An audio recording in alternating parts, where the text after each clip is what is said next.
नमस्कार, मैं हूं सुरेश चौहान और आप देख रहे बिंदास बोल। बिंदास में आपके सामने आज हम मुद्दा लेकर आ रहे हैं कि हिंदुस्तान में भ्रष्टाचार की लड़ाई का आखिर वो क्षण कब आएगा जब हिंदुस्तान में सबसे ज्यादा समय तक, लंबे समय तक सत्ता में रहने और सबसे ज्यादा आरोप झेलने वाले गांधी परिवार का नंबर आएगा। आखिर गांधीयों की गिरफ्तारियां कब, यह आज के बिंदास का विषय है। अभी तो केवल प्यादों पर ही हाथ डाला गया है। चिदंबरम एक बहुत बड़ी मछली है, लेकिन जिस गिरोह के यह सदस्य है उस गिरोह का कब नंबर आएगा, उनके मुखिया का कब नंबर आएगा। और इसलिए कांग्रेस, जो कि आज खुद को शिवभक्त कहती थी, मैं कहता हूं कि हाँ शिवभक्त है, क्योंकि सारे ही बेलपत्र लेकर घूम रहे हैं। ऐसे कांग्रेस के मुखिया सोनिया गांधी, उनके बेटे राहुल गांधी, उनके दामाद, इन सब का नंबर कब आएगा, इस विषय पर लंबी लड़ाई लड़ने वाले और इन गांधी परिवार, चिदंबरम, इन सबको कोर्ट के दरवाजे तक खींचने वाले गांधी परिवार के जानी दुश्मन हिंदू हृदय सम्राट सुब्रमण्यम स्वामी जी हमारे साथ जुड़ रहे। स्वामी जी, आपका स्वागत है। धन्यवाद। क्या कहेंगे आप, आखिर गांधियों की गिरफ्तारी कब?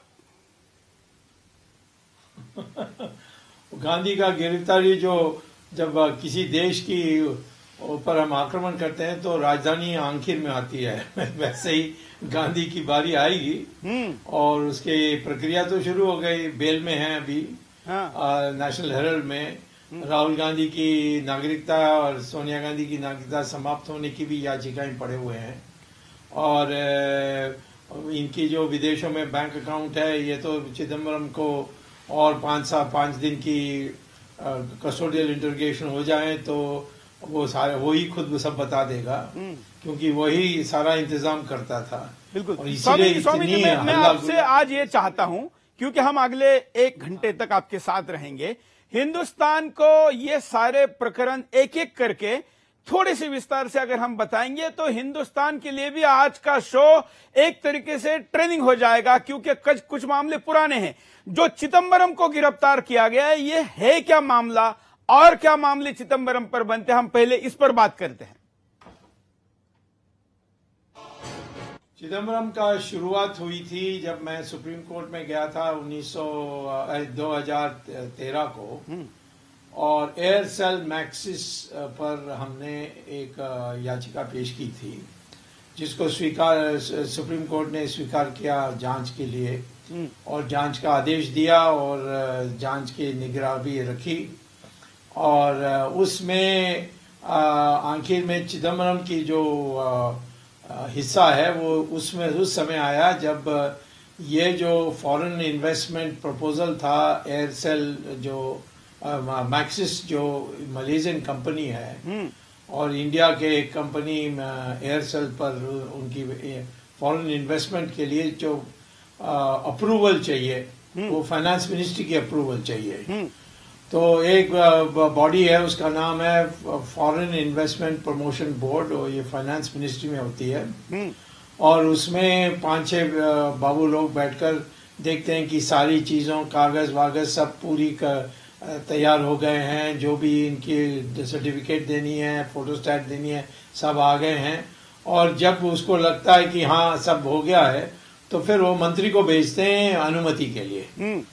तो जब ये बात आई कि फॉरेन इन्वेस्टमेंट प्रमोशन बोर्ड की जो अप्रूवल चिदंबरम ने दी थी वित्त मंत्री के नाते से, उसमें एक बड़ी लिस्ट थी अनेक परियोजना पर। तो उस परियोजना में हम छांटने लगे कौन और ऐसे भी हैं जहां चिदंबरम ने अपनी अनुमति दी है, जिस पर संदेह है। तो उसमें हमारी नजर लगी INX वो जो सिनेमा दिखाते हैं स्पेशल थिएटर में, वो लोग हैं इंद्राणी मुखर्जी और उनके जो तथाकथित पति थे। और इनको विदेश से पैसा मंगवाना था, तो उन्होंने पहले 5 करोड़ रुपए के परमिशन मांगी, वो आसानी से मिल गई। और वो परमिशन को लेकर सबको धमका के, डरा के उन्होंने 305 करोड़ रुपए हिंदुस्तान में लाए और उल्लंघन किया कानून की। और वो इनकम टैक्स ने इनको पकड़ लिया। इनकम टैक्स पकड़ने के कारण इनको ये भागे चिदम्बरम के पास, और चिदम्बरम ने बैक डेटेड यानी पुराना पहले के जो डेट लगाकर इसको 305 कर दिया। जहां 5 था उन्होंने 30 भी जोड़ दिया तो 305 हो गया। और उसका उन्होंने दिखाया इंद्राणी ने इनकम टैक्स को, बट इनकम टैक्स ने जांच करके देख लिया कि ये तो फर्जी है, फोर्जरी है। तो वहां से मामला शुरू हुआ। फिर इंद्राणी अपनी बेटी का कोई हत्या पर वो जेल चले गई, और अब ये भी केस थी, तो तंग आ गई। उसने कहा कि मैं सारी बात बता दूंगा, बता दूंगी, मैं अप्रूवर बन जाऊंगी। तो अप्रूवर बनने की बड़ी सख्त कार्रवाई होती है। उस सब को पास करने के बाद मैजिस्ट्रेट के सामने जाकर शपथ लेकर बयान देना होता है। उसने शपथ लेकर बयान दिया। उसमें कहा कि चिदम्बरम ने हमें ऑफिस में बुलाया फाइनेंस मिनिस्ट्री के, और कहा कि मेरे बेटे को आपको रिश्वत देना, तभी मैं ये 305 कर दूंगा। और उसके लिए उनका बैंक अकाउंट का नंबर सो है, इंग्लैंड में है, और उसमें और हमारी उसकी एक कंसल्टिंग कंपनी है सिंगापुर में। इन दोनों के बैंक अकाउंट में आपको डालना है 4 किस्तें में। तो उन्होंने डाल दिया। और जब ये जेल में थे इंद्राणी, उन्होंने इन्फोर्समेंट डायरेक्टरेट को जब पूछताछ हुई थी, उन्होंने बता दिया कि ये है, और मैं मैजिस्ट्रेट के सामने वहां से केस शुरू हुआ। लेकिन कांग्रेस तो कह रही है कि जिस व्यक्ति ने अपनी बेटी का कत्ल किया उसके बयान पर भरोसा नहीं करना चाहिए। नहीं, वो तो ठीक है, वो तो एक आयाम है। दूसरे आयाम है कि उसने बैंक अकाउंट नंबर दी, और वो चिदम्बरम का बेटा का बैंक अकाउंट है। हाँ। तो चोर भी आपको सच बोलेगा तो सच में उसको मानना, देखना होगा कि सच है। जो भी बातें कही सब सिद्ध हो गए। हाँ। अब जांच पर तो वो ठीक है, उसको तो हम कोई राहत तो नहीं देने वाले अपनी बेटी की केस में, बेटी की हत्या की केस में। तो ये जो है, इसके लिए हमने उनके ऊपर केस नहीं डाला, नहीं तो उनके ऊपर भी केस डाल देते। तो उनकी देने पर ये बेटे के बैंक अकाउंट, वो नाजायज बैंक अकाउंट थी, इलीगल थी, वो भी बात निकल गई। और उसने एनफोर्समेंट डायरेक्टर के मनी लॉन्ड्रिंग सबकी एक्ट के उल्लंघन किया। उस पर फिर केस रजिस्टर हुआ, और फिर फाइनली चिदम्बरम के ऊपर केस चलाने के लिए चार्जशीट बनाई गई थी उसमें, क्योंकि एफआईआर की अब जरूरत नहीं थी, क्योंकि इतनी आगे बढ़ गई थी, तो सीधा चार्जशीट में पहुंचे। और ये चिदम्बरम कहना मेरा नाम एफआईआर में भी नहीं है, तो लोगों को बुद्धू बना रहे हैं। एफआईआर में नाम होना अनिवार्य नहीं है कि पहले एफआईआर होगा उसके बाद ही चार्जशीट होगा। आपके पास सबूत है तो सीधा चार्जशीट के पास में जा सकते हैं, और उसके बाद चार्जेस फ्रेम होकर ट्रायल होती है। तो ये है जहां तक इसकी आईएनएक्स की। आईएनएक्स में एक और बात उन्होंने बयान में इंद्राणी ने कहा कि वो चिदम्बरम ने मुझसे एक रात साथ रहने के लिए कहा, वो भी मैंने किया। तो चिदम्बरम का चरित्र निकल जाता उसमें। और फिर कहा कि 2 सिनेमा एक्ट्रेस भी 2 हफ्ते के लिए भेजो। तो ये सारी बातें वही आई हैं, और जब ट्रायल चलेगी बाहर निकलेगी। तो फिर चिदम्बरम का एयर इंडिया का सवाल है। अभी जो गिरफ्तारी हो केवल एयरटेल मैक्स जो मलेशियन कंपनी है आईएनएक्स के केस में है। अभी जो गिरफ्तारी ये नहीं, आईएनएक्स को हमने जब हम एफआईपीबी सारे देख रहे थे उसमें आईएनएक्स सबसे सरल लगा हमारे लिए। मतलब जो गिरफ्तारी अभी हुई है वो एक केस में हुई है। जो गिरफ्तारी वो एक केस में, अभी तो सब आईएनएक्स में हुई है। अभी जो आप अगली केस बता रहे ये अभी होने वाली है कार्रवाई। नहीं, एक तो हो गया एयरसेल मैक्सिस। हाँ। उसमें जो मैक्सिस का मालिक है वो मलेशिया में है, मलेशिया से आने के लिए तैयार नहीं है। तो अभी हमने कोई उसकी एक्स्ट्राडिशन ये सारी चीज में लंबा चलेगा। हाँ। वो भी पक्का केस है, उसमें 1 साल में पूरा हो जाएगा। अब तीसरा नया केस अभी रजिस्टर हुआ है वो एयर इंडिया का। और एयर इंडिया में भी बहुत सरल है, क्योंकि चिदम्बरम रहते हुए हमारी सरकार ने एयरबस खरीदी थी फ्रांस से, और हमारी खरीदने के यानी सरकार खरीदने के पहले इंडिगो और गो एयरलाइन दोनों, उन्होंने भी एयरबस खरीदा था। उनको वही प्लेन, उसी का मॉडल, उसी का स्पेसिफिकेशन 20% कम दाम पर उन्होंने खरीदा। ये बाद में आए और उन्होंने 20% ज्यादा दिया, और बाद में पता लगा कि ये रिश्वत था एयरबस से। फ्रांस में तो इसमें बहुत यानी ऐसी कामें होते रहती है, वो ज्यादा नहीं करते हैं। विदेशों में बेचने में सकते हैं, विदेशों में सब चोर हैं तो वो उसको हल्का लेते हैं। परंतु हमने अपने जो प्रिवेंशन करप्शन एक्ट में वो ये पकड़ा गया है, तो उसकी भी अभी पूछताछ होनी है कि एयरसेल में, एयर इंडिया में आपने 20% क्यों दिया, और तुम्हारे बेटे के अकाउंट में एयरबस का अकाउंट पैसा जमा है, ये सारा सबूत है। इसी प्रकार से जेट एटिहाद में भी चिदम्बरम ने FIPB क्लियरेंस दिया था, और एयर एशिया में भी बहुत बड़ा घोटाला हुआ है, उसमें भी चिदम्बरम ने FIPB क्लियरेंस दी थी। तो ऐसे बहुत हैं। एक दिल्ली में होटल है, उसको फर्जी कागज में उसने FIPB क्लियरेंस दिया, और उसको काला धन में उन्होंने हमारे देश में लाए। तो ऐसे तो बहुत केसेस हैं। इसको तो मुझे लगता है कि 40 साल से कम नहीं होगा उसकी सजा। लेकिन वो तो अपने बुढ़ापे का बहाना दे रहे हैं। अब वो तो भगवान की मर्जी है। आजकल जो लोग कल तक कह रहे थे 75 साल से ज्यादा है तो रिटायर होना चाहिए, वो 65 साल में ही हॉस्पिटल चले गए। तो ये तो भगवान की मर्जी है, हम कहाँ कहेंगे कि कितना लंबा रहेगा, नहीं रहेगा। खैर, ये तो हुआ चिदम्बरम का खेल, लेकिन इनकी जो रिंग मास्टर थी सोनिया गांधी, वो तो अभी बाहर है। हाँ, नहीं बाहर है क्योंकि बेल पर है। हाँ, उसका केस 30 तारीख से शुरू हो रहा है, 30 अगस्त से, और 30 अगस्त से। और मैंने कहा कि इसका दिन प्रतिदिन की सुनवाई होनी चाहिए। परंतु मेरे लिए समस्या क्या है कि मैं ये राम मंदिर का मामला पहले खत्म करना चाहता हूँ। वो सितंबर एंड में हो जाएगा, और वहां भी जीतेंगे। और मैं समझता हूँ अक्टूबर से दिन प्रतिदिन की सुनवाई हो जाए, और फिर तो ये तो बहुत पक्का केस है। इसमें इन्होंने एक सोनिया गांधी और बेटा ने एक कंपनी बनाई यंग इंडियन, और उसका सिर्फ 5 लाख का पेड अप कैपिटल है, सिर्फ 5 लाख कैपिटल।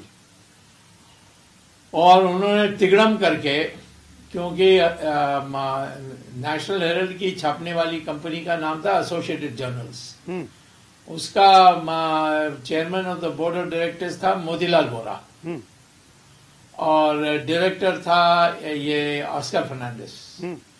और उसके पास 5,000 करोड़ रुपए की संपत्ति थी, और बहादुर शाह जफर मार्ग में तो बहुत बड़ा बिल्डिंग, 11 मंजिल की बिल्डिंग थी।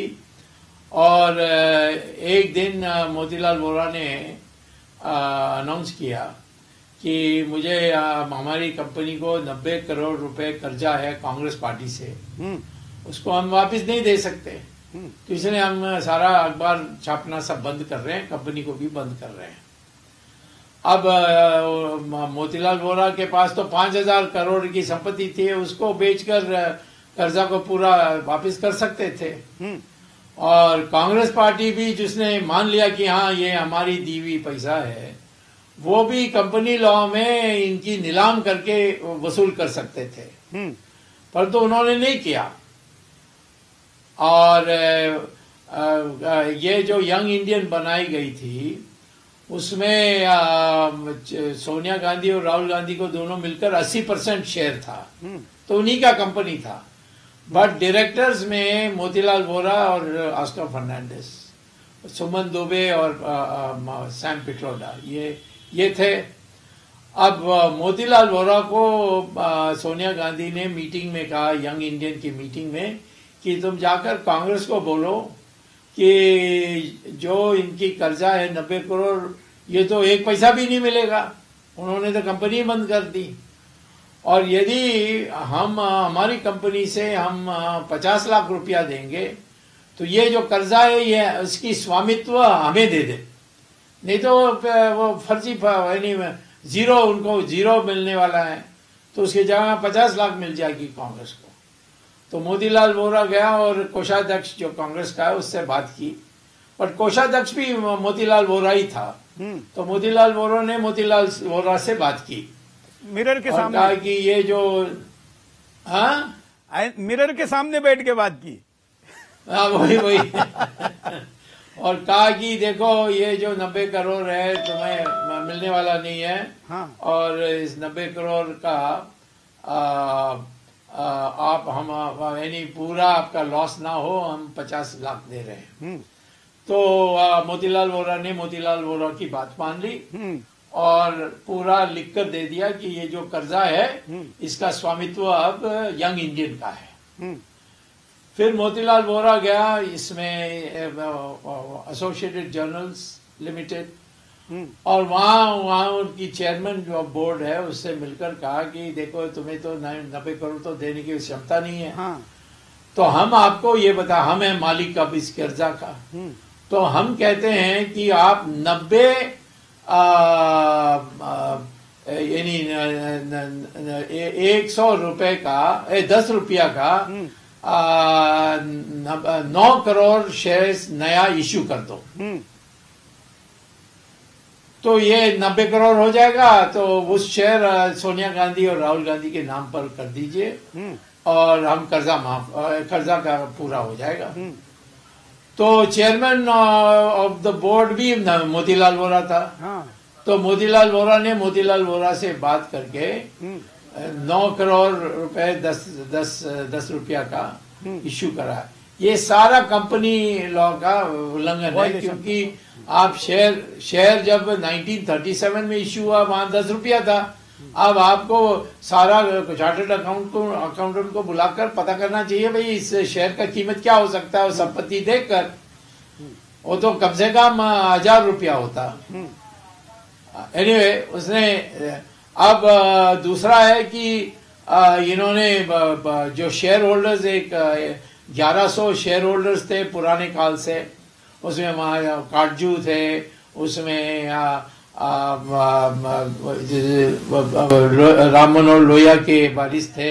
हाँ। कई लोग थे, यानी ये जो भूषण थे, जो प्रशांत भूषण के पिता, इनके हाँ बहुत ऐसे लोग थे जिनके वारिस थे। ये 1100 उनका शेयर होल्डर्स में उनको बुलाया ही नहीं, और इन्होंने मीटिंग करके सर्वसम्मति से, जिसमें बोर्ड ऑफ डायरेक्टर्स में मोतीलाल वोरा चेयरमैन, ऑस्कर फर्नांडिस, सुमन दुबे, सैम पिट्रोडा, ये लोग थे बोर्ड में, सब वही जो डायरेक्टर्स हैं यंग इंडियन में। तो ये 9 करोड़ के शेयर आने के बाद 99.1% शेयर्स इसका जो कंपनी है एसोसिएटेड जर्नल्स, वो इनका बन गया, यंग इंडियन का, माने सोनिया गांधी और राहुल गांधी का। और उन्होंने तुरंत अखबार चलाने की जगह में वो सारी बिल्डिंग्स को किराए में दे दिया और खूब कमा रहे थे। तो ये तो 420 है, क्रिमिनल मिसअप्रोप्रिएशन है, हड़पना, ऐसे किसी की संपत्ति को हड़पना, उसमें चीटिंग है। ऐसे 4-5 धाराएं मैंने लगाई थी और कोर्ट ने इसको कबूल किया, इसको स्वीकार किया और उनको समन्स भेजा और वो आए, उनकी गिरफ्तारी हुई। फिर उन्होंने जमानत दी 50,000 की और श्योरिटी भी दी। राहुल गांधी ने प्रियंका गांधी को श्योरिटी बनाया, सोनिया गांधी ने इसको एंटनी को बनाया। तो अब वो बाहर है बेल में। अब चार्जशीट बनने की बाकी है। चार्जशीट तो बनी गई, क्योंकि मेरा कंप्लेंट प्राइवेट कंप्लेंट है, उसमें चार्जशीट नहीं होता है, उसमें मेरा जो स्टेटमेंट है वही होता है। हाँ। अब चार्जेस फ्रेम होने के बाद ट्रायल शुरू होगी तो उसके लिए अभी 2 महीने और लगेंगे, फिर ट्रायल शुरू होगी और दिन प्रतिदिन चलेगी। और इसमें तो कोई विटनेस का सवाल नहीं है कि मैंने ये देखा वो देखा, सब डॉक्यूमेंट्स में है। हाँ। और सब सरकारी डॉक्यूमेंट्स हैं। तो मुझे नहीं लगता कि इसमें बच पाएंगे। कितना समय और लगेगा एक- आपको एक लगता को है कि 7 जब साल। सुनवाई शुरू हो जाएगी तो कितने दिनों में वो पूरी होगी? मैं तो समझता हूं कि यानी निर्णय आने के, कोर्ट को निर्णय देने के तक तो अप्रैल, अगले साल की अप्रैल हो जाएगी। हाँ, मतलब अगले 6 महीने, मोटा मोटा 6-7 महीने में, 8 महीने में है। हाँ 6 में हो जाए। तो जो अभी दिख रहा है कि चिदम्बरम भाग रहे थे, क्या राहुल गांधी और सोनिया गांधी इलाज के बहाने हिंदुस्तान के बाहर जा रहे हैं? क्या ऐसा तो नहीं हो कि वो उधर ही रुक जाए? क्या उस पर भी कोई नियम लगाना चाहिए? अब सवाल है कि इनका तो नागरिकता भी जाने वाली है ना। ब्रिटिश नागरिकता ली है राहुल गांधी ने, सोनिया का इटालियन नागरिकता है, प्रियंका का भी इटालियन नागरिकता है। हमारे संविधान में धारा 9 में लिखा है कि भारतीय नागरिकता है आपके पास तो किसी और देश का नहीं हो सकता। हाँ। और यदि ऐसा पता लगेगा कि किसी और देश का आपने लिया तो इंडियन सिटीजनशिप ऑटोमेटिकली कैंसिल हो जाएगी। हाँ, तो ये भारतीय रहेंगे ये भी डाउटफुल है। नहीं, लेकिन अगर ये बाहर चले गए और वापस नहीं आए तो क्या करेंगे फिर? ना, फिर तो एक्स्ट्राडिशन करेंगे। हाँ। अब तो ब्रिटेन का जो गवर्नमेंट है वो भी बहुत प्रशंसक हमारे देश के लिए अनुकूल है। हाँ। कंजर्वेटिव पार्टीज हैं। तो आपका कहना है कि तो कुछ भी दुनिया हो, भर- अगर ये भाग नहीं गए तो ये अप्रैल के पहले जेल में होंगे? ऐसा मेरा ये अनुमान है। मैंने नहीं जो तो आपका अनुमान कभी गलत नहीं निकलता है। आपने आज तक जिस पे हाथ डाला उसको जेल में डाला है। वो तो करना है, शशि थरूर को भी जेल भेजना है। हाँ। पति की हत्या में। जयललिता हो या पत्नी आपने की हत्या। जिसका नाम लिया, चिदम्बरम कह रहा था कि स्वामी मेरे हाँ। कुछ बिगाड़ नहीं सकता। हाँ, वो तो कह रहा था। हाँ। वो तो कह रहा था। उसने तो हिंदू टेरर कहा तो मैंने उसी समय कहा था मैं एक दिन तुम्हें समझाऊंगा असली हिंदू टेरर क्या होता है। और अब उसको समझ में आ रही होगी। आप नियति को भी मानते हैं क्या? आपको लगता है कि चिदम्बरम को नियति ने भी सजा दी है? उसको तो भगवान बहुत सताएगा क्योंकि इसने बहुत कुकर्म किए हैं जो बाहर ही नहीं निकला है। परंतु उसका जो आशा थी कि चिदम्बरम जेटली बचाएगा, वो आशा तो उसमें पानी फिर गया है। अब सोनिया के साथ राहुल और कौन से मामले इन पर बनते हैं जो आप नेशनल हेराल्ड की बात करें इसके सिवा? इनके विदेशी देखिए, ये आजकल क्यों इतना घबराए हुए हैं। हाँ। कि चिदम्बरम उनके बैंक अकाउंट का विवरण दे देंगे अपने बचाव के लिए। कहेंगे कि तुम मेरे सजा थोड़ा कम कर दो और मैं ये सारा बता दूंगा, जैसे इंदिरानी ने किया है। वो अप्रूवर बन जाएगा। हाँ। सोनिया गांधी तो फिर तो बैंक अकाउंट में ही अंदर चले जाएंगे। नेशनल हेराल्ड तो पक्का है, बट इसमें चले जाएंगे। संपत्ति उनकी जो है, जो आय से अधिक डिस्प्रोपोर्शनेट, हाँ डिस्प्रोपोर्शनेट है। उसने जो फर्जी कंपनियां बनाई हैं वो कॉर्पोरेट कंपनी लॉ में जाएंगे। तो इनका तो यानी बहुत बुरा होगा। और फिर उसने मेरा पुराने केसेस भी पड़े हुए हैं। केजीबी से उसने मेंबरशिप ली है, उनसे पैसा भी ली है। और उस समय वाजपेयी ने उनको बचा दिया, नहीं तो उसी समय मैं उनको कन्विक्ट कर देता। फिर हमारे देश के मूर्तियों को मंदिरों से चोरी करके लंदन में नीलाम किया है, ये भी आएगा। ये सारे मामले मिलकर कुल मिला के आपका कहना है कि अप्रैल के आसपास ये भी जेल में होंगे। गांधी परिवार के व्यक्ति पर हाथ डालना हिंदुस्तान में ये कभी कोई सोच नहीं सकता था, लेकिन आपने उनको बेल की स्थिति तक लाया है। और मुझे तो पूरा भरोसा, और हिंदुस्तान के ज्यादातर लोगों को ये कि स्वामी कह रहे हैं तो इसका मतलब ये जेल में भी जाएंगे। आपको ऐसा नहीं लगता कि इनको इतना लंबा समय लगा, मोदी जैसा शासन होने के बाद, आपके जैसा व्यक्ति होने के बाद भी? तो भ्रष्टाचार के लिए जो कानून हिंदुस्तान में उनको और सख्त किया जाए, ज्यादा प्रोएक्टिव किया जाए। नहीं, कानून तो बहुत ठीक है। हाँ। उनका तो बचाव हमारे सरकार के अंदर से ही तो होगा। अब मोदी ने सीधा प्रत्यक्ष इसमें हस्तक्षेप करने के कारण अब छूट मिली है। फिर भी हमारे जो ईमानदार ऑफिसर्स हैं उनको कई, जो चिदम्बरम ने कहा ये मुझे परेशान कर रहा है, उनको बहुत तंग किया गया है। कई को निकालने के लिए भी प्रयास किया है और अभी भी चल रहा है, क्योंकि ऐसे भी ऑफिसर्स हैं जो शरद पवार के प्राइवेट सेक्रेटरी रहे हैं या पहले सोनिया गांधी के साथ नेशनल एडवाइजरी काउंसिल में काम किया है। ऐसे लोग भी हमारी सरकार में बाबू हैं और वो कुछ ना कुछ रास्ता ढूंढते रहते हैं बचाने के लिए। हमारे एम्बेसीज में इंग्लैंड में जानकारी विदेशी गवर्नमेंट्स नहीं दे सकती है, क्योंकि वो भी मिले हुए लोग हैं, तो इंग्लैंड को पता है तो वो देते भी नहीं है। इसीलिए तो रुकावट तो बहुत रहे हैं, बट धीरे धीरे सुधर रहा है और इसीलिए लोगों को आशा भंग नहीं होना चाहिए। और ये सब जब निर्माण का काम शुरू होता है तो कभी कभी देरी होती है। आपने शरद पवार का नाम लिया, सब लोग ये कह रहे कि भ्रष्टाचार की बात हो और सबसे ज्यादा आरोप जिस शरद पवार पे लगे, अभी तक उन पर कुछ नहीं हुआ। अभी कल शायद मुंबई के किसी कोर्ट ने आदेश दिया है एक बैंक घोटाले में उनके ऊपर एफआईआर करने का। तो आपकी नजर अभी शरद पवार पर गई नहीं? आप तो वो जो दर्शक होते हैं क्रिकेट मैच में, हाँ। आप हर बॉल पर सिक्सर, सहवाग सिक्सर मारे हैं, हाँ। और बस सहवाग को ही खराब कर दिया आपने। लेकिन हम आपको ऐसा नहीं कह रहे। तो वही होगा। अब देखिए, हम जो हजम कर सकते हैं उसी को करेंगे, उसमें टाइम लगता है। नहीं, मैं कहता हूँ कि भले आप नहीं करें, हमारे सरकार के अंदर ही ऐसे लोग हैं जो होने नहीं दे रहे हैं ना, तो उनको भी छांट के निकालने की आवश्यकता है। आपके पास कांग्रेस के अंदर के और कौन से नाम हैं जिस पर अगले नंबर उनका है, ऐसा आप मानते हैं? अब देखिए, सोनिया गांधी और उसके बेटा और फिर बहन, राहुल का बहन और उसकी पति, फिर चिदम्बरम का बेटा, चिदम्बरम का पत्नी और फिर शशि थरूर, ये जाने से कांग्रेस पार्टी तो समाप्ति हो जाएगा। तो कांग्रेस का मुख्यालय तिहाड़ में बनाना पड़ेगा।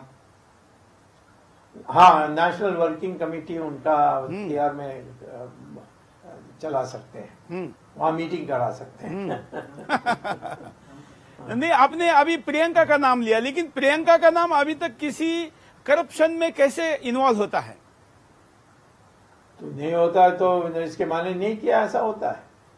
अब हमारी भी प्राथमिकता होती है भाई। तुम हाँ। तो ऐसे ही बैठे हो जैसे वो रेस्टोरेंट में बैठ के समोसा भी लाओ, मसाला डोसा भी लाओ, ये भी लाओ, वो भी लाओ।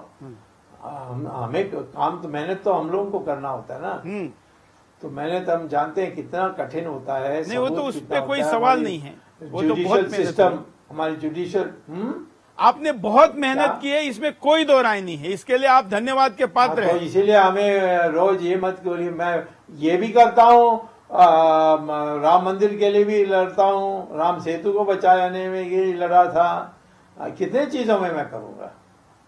लेकिन जो करेगा अपेक्षा उसी से की जाएगी। ऑफिसर्स का भी बजट में सारा कटौती कर दिया इन्होंने और कई लोगों का प्रमोशन भी रोक कर रखा है। तो वो भी ठीक करने के लिए मेहनत करनी होती है ना।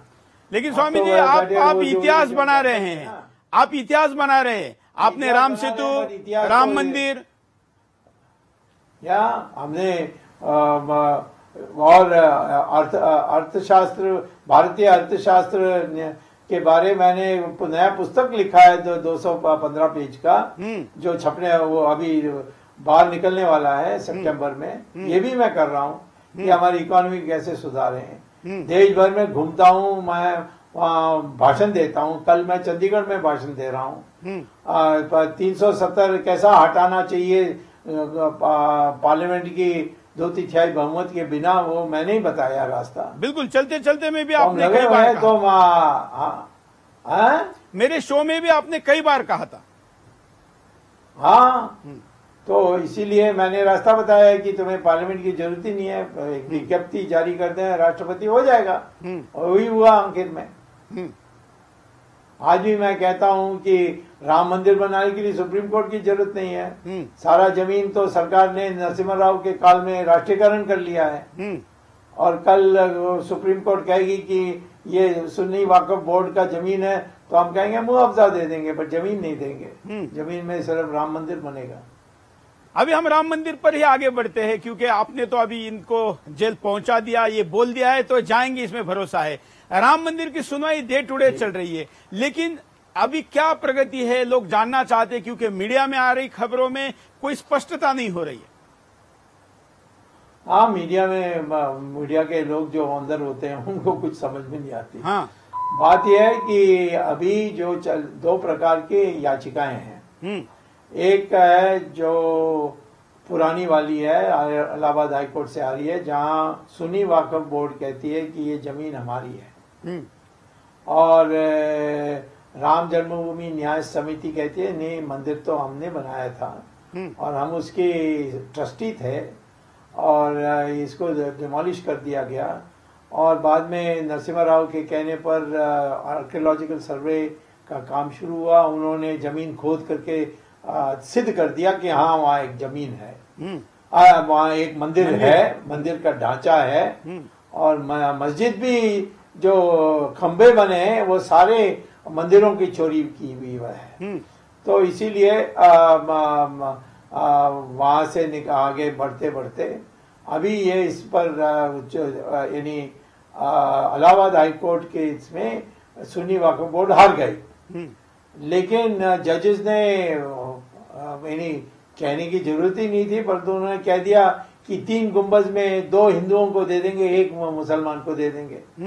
कौन सा मुसलमान को देंगे ये नहीं कहा कि थोड़ी से समाधान हो जाएगी। हाँ। लेकिन तीनों को, जहाँ 3 गुंबज थे वहां तीनों को हिंदुओं को देना चाहिए था, परंतु उन्होंने ये किया। उस समय कांग्रेस की राजनीति हो सकता, कुछ पता नहीं क्या क्या जादू हुई, बट ये अब दोनों तरफ से लोग अपील में आए हैं।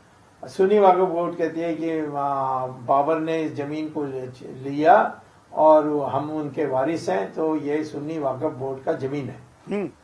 वास्तव में ये सुन्नी वक्फ बोर्ड का नहीं है, ये शिया वक्फ बोर्ड का है, पर शिया तो कमजोर हैं, तो उसको एक किनारा कर दिया 1944 के बाद ये सुन्नी लोगों ने। और अब सुन्नी कहते हैं हम ही है मालिक उसकी, वो तो दूसरी विषय हो गई। अब फिर नरसिम्हा राव के काल में उसने कहा कि यदि खोदने के बाद लगता है कि वहां एक मंदिर था, तो हम ये जमीन पूरा हिंदुओं को दे देंगे, उसको भी लागू करना है। और अभी जो चल रही है कोर्ट में वो ये चल रही है कि किस तर्क पर तुम्हारी स्वामित्व बनती है। अच्छा, ये एक रास्ता है। दूसरा रास्ता मैंने खुलवाया, जिससे तिथि लगी सुनने के लिए। हाँ। नहीं तो 6-7 साल के लिए तिथि भी नहीं लगी थी। पता नहीं हमारे वकील लोग क्या कर रहे थे, एनीवे लगी नहीं। फिर मैं गया तो कोर्ट ने मुझे पूछा आपकी हैसियत क्या है। मैंने कहा मैं राम भक्त हूँ और मेरा मूलभूत अधिकार है संविधान में वहां पूजा करने के लिए, और इसके ये लोग तो संपत्ति के लिए लड़ रहे हैं, वो तो साधारण अधिकार है, वो मूलभूत अधिकार नहीं है। तो इसीलिए मेरा ही मूलभूत अधिकार रहेगा, बाकी सबका नहीं, पीछे हो जाएगा। तो दोनों को रखकर पहले उनको सुना, क्योंकि वो इलाहाबाद हाई कोर्ट में के अपील में आए हैं, तो उनको सुन रहे हैं। और खत्म होते बाद मेरी बारी आएगी और मैं उनको बताऊंगा कि कौन से केसेस पहले हुए हैं जहां सिर्फ आस्था पर जमीन दिया गया है, और मेरी जो तर्क है उसका कोई जवाब नहीं है। इसलिए मुझे लगता है कि कोर्ट ने भी आखिर में रखा। यद्यपि कई लोगों ने शुरू में कहा कि स्वामी का पहले सुन लोगे तो फिर आगे किसी और को सुनने की जरूरत नहीं होगी यदि मेरी बात मानी जाएगी तो। परंतु कोर्ट ने कहा नहीं, जो पहले आए थे केस डालकर उनका सुन लेंगे। तो अब उसका जो हिंदुओं के पक्ष है वो तो पूरा हो गया। अगले हफ्ते से मुसलमान के पक्ष बहस करेगी, तो पूरा सितंबर उसमें चली जाएगी। और फिर मेरी बारी आएगी। मैं तो एक ही दिन लूंगा क्योंकि मेरी तो सब लॉ पॉइंट्स हैं, कोई इसमें तथ्य नहीं है कि इसमें इस फरमान में ये लिखा, इस इस शास्त्र में ये लिखा, ये तो मुझे कहने की जरूरत ही नहीं है। मैं तो यही कहता हूँ कि हमारी आस्था है, आस्था का कोई परीक्षा नहीं हो सकती। इतने करोड़ों लोगों के विश्वास है कि राम यहाँ पैदा हुए। क्राइस्ट कहाँ पैदा हुए हो तो लोगों के विश्वास पर ही है, कोई प्रूफ तो नहीं है। कहाँ से मोहम्मद अलक्सा से गए, अब स्वर्ग वो कौन किसने देखा, वो आस्था पर है कि वहां से ही गए। तो आस्था का कोई चुनौती कोई दे नहीं सकता। इसमें सुप्रीम कोर्ट की भी जजमेंट्स हैं। तो मैं आर्ग्यूमेंट करूंगा, तो वो जीते ना जीते हम तो जीतेंगे, और वो हमारे जो विपक्ष में है वो जीतेंगे, तो हम कहेंगे भाई जमीन तो सरकार की है, तुम्हें मुआवजा लेकर जाओ। और जो मुआवजा आपको पसंद नहीं है, पर्याप्त नहीं है, तो आप कोर्ट में केस डाल दीजिए, मुआवजा हमें सही दिया जाए। तो यह है, तो इसीलिए इसका भी समाधान आसपास ही है। ये भी आप कब तक मानते हैं कि ये कब तक होगा? ये सारा सुनवाई और फैसला अक्टूबर एंड तक हो जाएगा। इसमें किसी जज की निवृत्ति, मतलब रिटायरमेंट वगैरह, वो कोई बाधा नहीं है? नहीं, कुछ नहीं है। चीफ जस्टिस का रिटायरमेंट होगी बट नवंबर 17 के बाद। तो उसके पहले ये सब क्लियर हो जाएगा? नहीं, वो तो जिस गति से जा रही है, तो सितंबर एंड तक पूरी हो जाएगी, और अक्टूबर में जजमेंट लिख देंगे और अक्टूबर एंड में दे देंगे, दिवाली के टाइम पर दे देंगे। मतलब ये दिवाली एक ऐतिहासिक रहेगी, है ना? रहना चाहिए इतने सालों की स्ट्रगल के बाद। पर टैक्स बट केस तो मैंने ही शुरुआत की थी, नहीं तो बाकी सब लोग तो भूल ही गए थे। बिल्कुल। मुझे अशोक सिंघल ने पब्लिकली एक प्रेस कॉन्फ्रेंस बुलाकर कहा कि मैं तो नहीं रहूंगा, परंतु मैं जिम्मेदारी स्वामी को देकर जा रहा हूं। इन्होंने राम सेतु को बचाया, यही राम मंदिर भी बनाएंगे। उसके बाद ही तो मैं आया। बिल्कुल। और आप अकेले थे जो रोज सुनवाई की बात रोज करके, ये तो इसका पूरा क्रेडिट आपको जाता है। हाँ, यहाँ तक लाए इसका तो क्रेडिट हमारी ही है, परंतु मैं मेरी क्रेडिट नहीं कहूंगा। रामचंद्र जी की आशीर्वाद थी तो हो गया। अब इसमें मुसलमान समाज क्या रिएक्ट करेगा, इस पर अगर हम बात करें निर्णय के बाद, जो कि सब लोग कहते हैं कि संभवतः इसका विरोध होगा। कश्मीर में जैसे शांति से स्वीकार किया, वैसे इसको मुसलमान स्वीकार नहीं करेंगे, ऐसा भी कुछ लोगों का मानना है। हाँ, गलत बोल रहे हैं।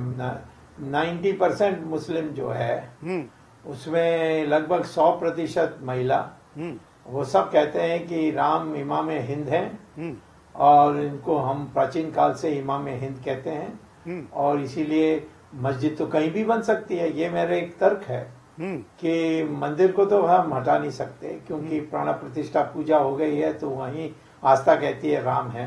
परंतु मस्जिद जो है वो तो आप देखोगे कि सऊदी अरेबिया में, टर्की में मस्जिद तोड़ते रहते हैं। वो कहते हैं मस्जिद तो नमाज पढ़ने की जगह है। ये सुप्रीम कोर्ट ने भी 1994 में कह दिया कि it's not an essential part of Islamic religion. अभी दोबारा भी बोल दिया। तो मस्जिद तो कहीं भी बन सकती है। तो मुसलमान कहते हैं कि भाई वहाँ अयोध्या में कोई मुसलमान है ही नहीं, तो बगल में जो अम्बेडकर डिस्ट्रिक्ट है वहाँ कोई मस्जिद बना लो, या लखनऊ में बना लो। वो तो वैसे भी इतनी मस्जिदें समझता हूँ कि मुसलमान इसके लिए लड़ेगा। हाँ, ये नहीं लड़ेगा। नहीं लगता तो नहीं, कुछ लोग उनको उंगली लगाने का प्रयास कर रहे हैं। वो तो पाकिस्तान करेगी, पर हाँ। उसको कौन सुनेगा। हाँ। कश्मीर में यही कहा था कि ये हो जाएगा, हो जाएगा। सारे जो विपक्ष के नेता वो कह रहे थे आग लग जाएगी, कुछ नहीं हुआ। मैं नहीं कह रहा हूँ कि सब सामान्य स्थिति हो गई है, ऐसा भी थोड़ा टाइम लगेगा, परंतु इतना जरूर है कि पब्लिक बहुत खुश है कि स्कूल शुरू हो गए, दुकानें खुल गए, अब धीरे धीरे टेलीफोन की भी खुलने लग गए, लैंडलाइन तो वो लगभग सबको खुल गया है। तो धीरे धीरे किया है। इसमें हमारी सरकार ने बहुत बहादुरी से काम किया है, इसकी प्रशंसा सब लोगों को करना चाहिए। जिस तरीके से बीबीसी जैसे इंटरनेशनल मीडिया एजेंसीज ने कश्मीर के अंदर आग लगाने का प्रयास किया है, इस पर आप क्या कहेंगे? वो तो शरारत करते आए हैं, अंग्रेजों ने ही तो देश का बंटवारा भी किया था। हाँ। अंग्रेजों से क्यों आप और कुछ उम्मीद करते हैं? मैं तो कहता हूं कि उनके बारे कंप्लेंट भी नहीं करना चाहिए, उनकी नजरअंदाज कर देना चाहिए, उपेक्षा कर देना चाहिए। नहीं, उसके बजाय क्या कार्रवाई नहीं हो सकती उन पर? नहीं, काय को कार्रवाई करेंगे? हमारी एनर्जी वेस्ट होगा। उसको कोई सुनता ही नहीं है हमारे देश में, सिर्फ जेएनयू में लोग बैठ के सुनते हैं। मंदिर पर कई सवाल आ रहे हैं। जब आप मंदिर पर जब से बोल रहे हैं तो इसके फेसबुक लाइव स्ट्रीम में लोग पूछ रहे हैं कि मंदिर का स्वरूप क्या वही होगा जो अशोक सिंघल जी तय करके गए हैं, या इस पर भी कोई आपके दिमाग में नई योजना है? नहीं नहीं, बिल्कुल नहीं। वो सारे अशोक सिंघल के काल में प्री फैब्रिकेटेड बना के गए, तो ये सिर्फ उसमें कोई बड़ी मेहनत करने की जरूरत नहीं है। सारी बिल्डिंग सब बनी हुई है। हाँ, जहाँ राम पैदा हुए जो आस्था है, जहाँ मूर्ति बना रखी जाएगी, वो तो एक स्पेसिफिक जगह में है और उसमें उसको बदल नहीं सकते। परंतु आर्किटेक्ट्स ने उसका मॉडल सब बना के रखा है। तुम अयोध्या आओ तो देख सकोगे। तो आज अगर अशोक सिंघल जी स्वर्ग से देख रहे होंगे तो बहुत खुश होंगे। हाँ, खुश होंगे। आज जिंदा होते हैं तो बहुत खुश हो जाए। मुझे याद है जब मैं राम सेतु जीता, इतना खुश हुए, उसकी आंख में आंसू आ गए, क्योंकि उनको तो रोका गया।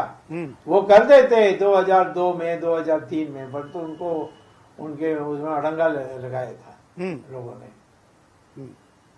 अभी आप क्या मानते हैं कि जिस प्रकार का माहौल है, मोदी जी भी अपने पूरे रंग में है, हिंदुस्तान के लोगों को अपने राष्ट्रीय एजेंडे क्या सेट करने चाहिए? राष्ट्रीय एजेंडा यही है कि सबको मानना चाहिए कि हम एक ही हैं, हमारी डीएनए सबका एक है। मुसलमान यदि मान लें कि मेरा भी डीएनए हिंदुओं का डीएनए है, तो हम उनको परिवार का हिस्सा मानेंगे। और आप पूजा करो जिस रास्ते से करना, हमें कोई एतराज नहीं, परंतु सांस्कृतिक तौर पर हम दोनों एक हैं। और आपको बुर्का पहनने की जरूरत नहीं है, साड़ी पहनो, सलवार कमीज पहनो, या मुल्ला को ये पजामा इस प्रकार से पहनने की जरूरत नहीं है, धोती भी पहन सकते हो। एक काल में करते थे मुसलमान, इंडोनेशिया में आज भी कर रहे हैं। हाँ बिल्कुल, इंडोनेशिया वो तो उनका एयरलाइन का नाम गरुड़ा, उनका 10,000 रुपए के रुपया नोट में भगवान गणपति है। ऐसा हो जाएगा तो ये तो एक परिवार हो जाएगा। फिर इंडोनेशिया के प्रधानमंत्री को पूछा कि आपका हीरो कौन है, तो उन्होंने कहा कि भगवान श्री कृष्ण मेरे हीरो है।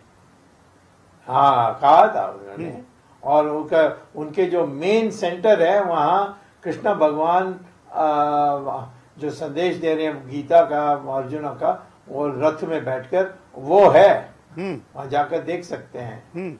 और हम ही लोग हैं जो हीन भावना में डूबे हुए हैं, बाकी लोग कोई हीन भावना में डूबा नहीं है।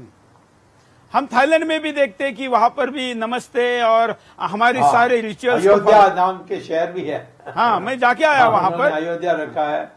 एयरपोर्ट में उन्होंने जो सर्प को समुद्र मंथन का चित्र लगा है। तो आप अगर इस मूलभूत समस्या जो है मुस्लिम, ये जो मूल समस्या है, इस समस्या को डील करना अभी जरूरी है, तो आप इसके लिए कोई एक्शन प्लान आगे दिख रहा है, या फिर ओवैसी जैसे जो गंदे लोग हैं जो मुसलमानों को जबरदस्ती भड़काते हैं? अब देखिए, मैं इसमें व्यक्तिगत नहीं जाऊंगा। मैं इतना ही कहूंगा कि मुसलमान मानने के लिए तैयार है, और मानने के लिए हमें उनको प्रोत्साहित करना चाहिए कि मेरा पूर्वज हिंदू है, मैं गौरी गजनी का औलाद नहीं हूँ। वो कर दें, वो ऑटोमेटिकली बाकी चीजें हो जाएगी। देखिए, महिलाओं ने सब अलग होकर हम बीजेपी को वोट दिया, कोई कल्पना ही नहीं कर सकता था 10 साल पहले, क्योंकि हमने उनके लिए कहा कि ट्रिपल तलाक हम करके देंगे। अभी पाकिस्तानी टीवी चैनल पर एक महिला एंकर ने कहा कि पाकिस्तान ने जो मिसाइल बनाई उसका नाम घोरी क्यों रखा है? हम घोरी के तो वंशज है नहीं, तो हम ऐसे लुटेरे का नाम क्यों रख रहे हैं? ये पाकिस्तानी टीवी एंकर ने कहा। नहीं, कई लोगों ने टीवी में ये कहा कि हमारे पूर्वज हिंदू है, पाकिस्तान में कहा है। हाँ, और आजकल जो पाकिस्तानी विदेशों में जाते हैं जो सिविल सोसाइटी के हैं, वो सब वहां जब अमेरिका में जाते हैं वो कहते हैं हम इंडियन हैं, वो पाकिस्तानी कोई कहता नहीं है, क्योंकि पाकिस्तान माने आतंकवादी। नहीं तो इस दिशा में तो मुसलमान आ सकता है, लेकिन आज जिस प्रकार की मनोदशा उसकी है, उसके सामने ये 370 का हटना, फिर ये 3 तलाक, फिर मंदिर का बनना और हिंदुस्तान का अंतर्राष्ट्रीय मंचों पर विकास, ये भावना भी मुसलमान को वापस अपने रूट तक ला सकती है। नहीं, वो तो देखिए, वो तो आधा तो हिंदू उसका कसूर है या दोष है, क्योंकि वो कहता है वो यहाँ इंटॉलरेंस है, लिंचिंग चल रही है, जो कोई मतलब ही नहीं है बीजेपी के साथ, सबको बीजेपी में डाल देते हैं, डराते हैं। और मुसलमान के मौलाना भी कहते हैं आज ले लिया ट्रिपल तलाक, कल तो वो कुरान भी ले जाएंगे, इस प्रकार से डराते हैं। वो धीरे धीरे होगा, बट मैंने जो ट्रेंड देखा उसमें मुसलमान सब कहते हैं कि हम तो दुनिया में बदनाम हो गए और हम इंडिया सबसे अच्छा है, ये पाकिस्तान से तो अच्छा है, ऐसे मैं कहता हूँ 80-90% कहते हैं।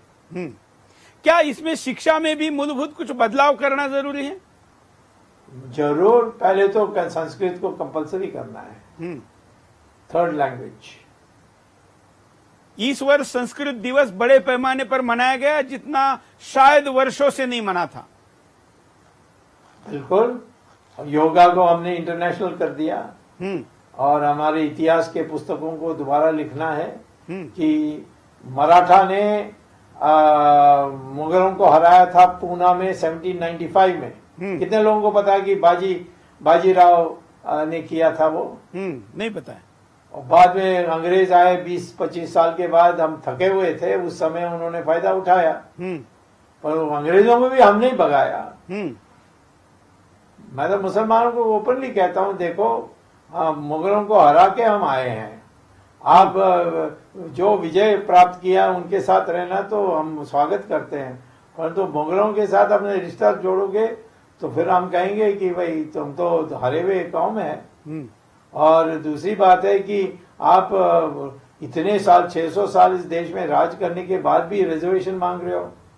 गरीबी कारण नहीं हो सकता, ब्राह्मण गरीब है, क्षत्रिय गरीब है, बट वो कभी रिजर्वेशन नहीं मांगता। अब जो मुसलमानों को अल्पसंख्यक का दर्जा दिया हुआ है, अब कोर्ट ने उस पर राय मांगी है माइनॉरिटी कमीशन की कि क्या इतनी बड़ी संख्या को अभी भी अल्पसंख्यक कहा जाए? बिल्कुल, माइनॉरिटी तो जो रेशियली अलग हैं, ये यूनाइटेड नेशंस का डेफिनेशन देख लीजिए। हाँ, वो कहीं नहीं कहा है कि आप अलग धर्म के हैं तो माइनॉरिटी है। वो कहते हैं कि जो एथनिकली माने रेस के आधार पर, कौम के आधार पर आप अलग हैं और वो 2% है, 3% है, यहाँ 15% है, हमारे से ही निकले हुए लोग हैं, उनको माइनॉरिटी हम कैसे कह सकते हैं? ये सब जवाहरलाल नेहरू का देन है, थोड़ा इसको धोने में टाइम लगेगा। बड़े गहरे कलंक है। हाँ, और वैसे भी हमारे में बीच में भी लोग ऐसे थे जो जवाहरलाल नेहरू की नकल करते थे। तो माइनॉरिटी का अगर दर्जा निकाल जाता है तो मुसलमान क्यों रहेगा? आज बेनिफिट मिल रहा है इसलिए रह रहा है, अब जब उसको उधर कोई फायदा नहीं रहेगा तो अपने आप वापस आएगा, स्वाभिमान से हिंदू नाम लगाएगा, दुनिया के किसी भी एयरपोर्ट पर कपड़े नहीं उतारे जाएंगे। नहीं, मुसलमान को कोई रिजर्वेशन नहीं मिल रहा है। इधर उधर कोई पागल लोग वोट के लिए किया होगा, परंतु मुसलमान को आमतौर पर कहीं रिजर्वेशन नहीं मिल रहा है, मिलेगा भी नहीं है, संविधान का विरुद्ध है वो। नहीं, कुछ मुख्यमंत्री जरूर ऐसा कह रहे हैं कि हम देंगे, जैसे तेलंगाना हो या नहीं देने बोलो, मैं कोर्ट से इसको रद्द करवा दूंगा। बोलते हैं बट करते नहीं है। कार्यक्रम के आखिर की तरफ हम बढ़ रहे हैं। स्वामी जी, आपसे और सुनना चाहेंगे, क्योंकि आप हर शनिवार रविवार देश में कहीं ना कहीं जाकर आपका लेक्चर लंबे समय से देते आ रहे हैं। सुदर्शन का इस आज के कार्यक्रम में आप आगे क्या?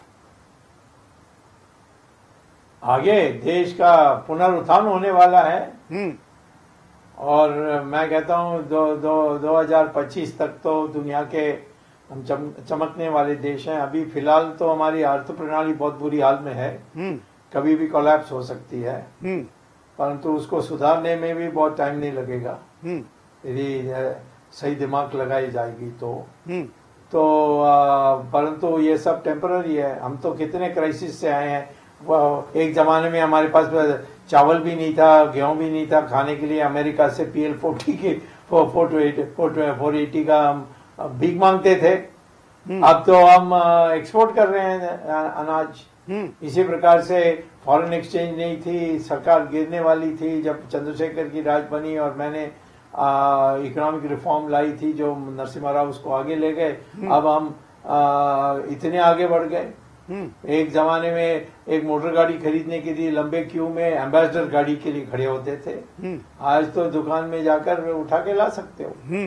तो कई चीजों में बहुत जल्दी बदल आ सकती है। हिंदुस्तान की पुनरुत्थान होनी है, उसमें राष्ट्रवाद की जो शिक्षा देनी है, हमारी लोगों को स्वाभिमान पैदा करनी चाहिए कि हम लोग हैं जो दुनिया में बाकी जगहों में जहां भी मुसलमानों ने देश की कब्जा की, उन्होंने उस देश को 100% मुसलमान बना दी। ईरान को बना दिया, मेसोपोटामिया को बना दिया, बेबीलोन को बना दिया, इजिप्ट को बना दिया। क्रिश्चियंस ने भी यूरोप को 50 साल में 100% क्रिश्चियन बना दिया। हमारे देश में 600 साल मुसलमान, 200 साल क्रिश्चियन, तब भी हम 82% है। कुछ लोग ऐसा प्रयास करते हैं सोशल मीडिया पर कि आप में और मोदी जी में कोई मतभेद है, ऐसा दिखाने का। अब देखिए, मतभेद माने क्या कि मैं समझता हूँ मोदी प्राइम मिनिस्टर नहीं होना चाहिए। मैं तो मोदी के लिए पहले आवाज देने वाला आदमी। बट उनकी जो पॉलिसी है उसमें मेरा भिन्न होगा तो मैं इसमें कौन सी बड़ी बात है। किस तरीके से चाइना के साथ व्यवहार करना मुझे मतभेद है, किस तरीके से इकोनॉमी को आगे बढ़ाना मुझे मतभेद है। परंतु कोई इसमें ये तो लोकतंत्र में तो पर्याप्त गुण है कि जब आपको लगता है कोई गलत रास्ते में जाने तो बताना है, और हम ही गलत निकलेंगे तो हम कह देंगे, माफी मांग लेंगे। परंतु इससे मोदी प्राइम मिनिस्टर रहना है, इसमें तो कोई दो राय नहीं है मेरे दिमाग में। और उनके नेतृत्व में ये जो सारी बातें आप कह रहे होगी, ये आपको भरोसा है? हाँ, वो तो कर्मयोगी है। अच्छा, अभी लगा देगा तो अभी अमित शाह की लीडरशिप भी बड़ी खुलकर सामने आई है होम मिनिस्टर बनने के बाद। हाँ, उसने तो सबको इंस्पायर किया, क्या हिम्मत दिखाया वो इसमें 370 में।